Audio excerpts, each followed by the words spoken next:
Քրիստինան Պետրոսյան, Հանրապետություն կուսակցության վստահված անձ։ Ինչ խախտումներ կան այս ընտրատեղամասում, ինչ է առավոտվանից տեղ ունենում այստեղ։ Գիտեք,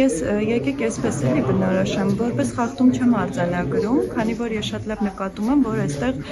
քաղաքացիների իրազեկվածության խնդիրն է, որովհետև աշխատանք չի տարվել քաղաքացիների անգամ ընտրության ընթացակարգի, իրենց ընտրելու իրավունքի։ Օրինակ, այստեղ կային քաղաքացիներ, ովքեր մոտեցան եւ իրենք չկային ցուցակում,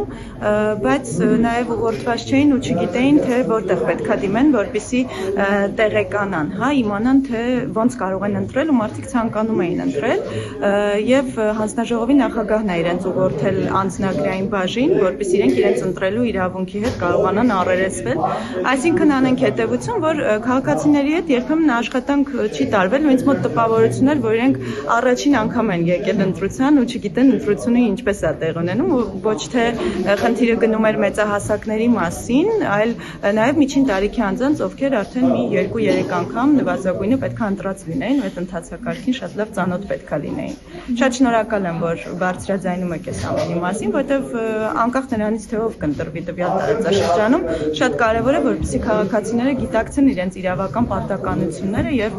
նամանավանդ տեղյակ լինեն իրենց սեփական իրավունքներին, համայնքային նախաձեռնությունների եւ ղեկավար ընտրելու։ Իսկ մինչ այս պահը քանի հոգի է ընտրել այս ընտրատեղամասում։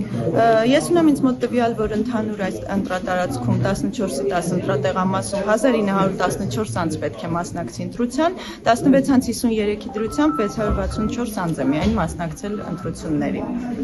Շնորհակալ եմ։ Շնորհակալ եմ։